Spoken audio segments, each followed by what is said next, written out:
उरणचे समाजसेवक आणि तरुणाईच्या गळ्यातील ताईत तेजसदादा डाकी यांनी उरणच्या विविध सामाजिक आणि शहरी समस्या उजेडात आणत राष्ट्रवादी काँग्रेस पक्षात जंगी प्रवेश केलाय। त्यांनी आपल्या तत्पर समाजकार्याने आणि प्रखर संवाद कौशल्याने सर्वांचं लक्ष वेधून घेतलंय। त्यांच्या कामगिरीचा मान राखत राष्ट्रवादीचे प्रदेशाध्यक्ष आणि खासदार सुनील तटकरे यांनी तेजसदादा डाकी यांच्यावर नवी जबाबदारी सोपवली आहे।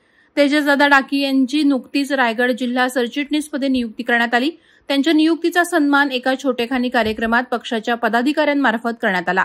या कार्यक्रमात उपस्थित पदाधिकारी कार्यकर्त्यांनी त्यांना शुभेच्छा दिल्या।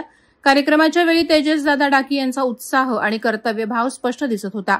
आपल्या नेतृत्वाखाली उरणसह संपूर्ण रायगड जिल्ह्यात सकारात्मक बदल घडवून आणण्याची अपेक्षा त्यांनी यावेळी व्यक्त केली। त्याचप्रमाणे राष्ट्रवादी काँग्रेस पक्षाला नवी उभारी देण्याचेही आश्वासन तेजसदादा डाकी यांनी दिलं। तेजसदादा डाकी यांच्या कारकिर्दीत उरणच्या तरुणाईसाठी नवीन संधी निर्माण होणार आहेत। त्यांच्या नेतृत्वाखाली युवक सामाजिक कामात सक्रिय सहभाग घेण्यास प्रवृत्त होतील असं मत पक्ष कार्यकर्त्यांनी व्यक्त केलं। त्यांचा अनुभव आणि लोकसंपर्क हे पुढील काळात राष्ट्रवादी काँग्रेस पक्षासाठी नवी ऊर्जा देणारं ठरणार असल्याचंही बोललं जात आहे।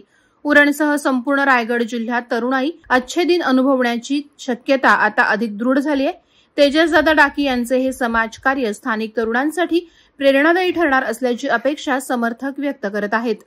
वादळवारा लाईव्हसाठी न्यूज ब्युरो रायगड। नवी मुंबई व रायगड जिल्ह्यातील ताज्या बातम्या आणि घडामोडींसाठी सबस्क्राईब करा वादळवारा लाईव्ह चॅनल आणि दाबा बेल आयकॉन।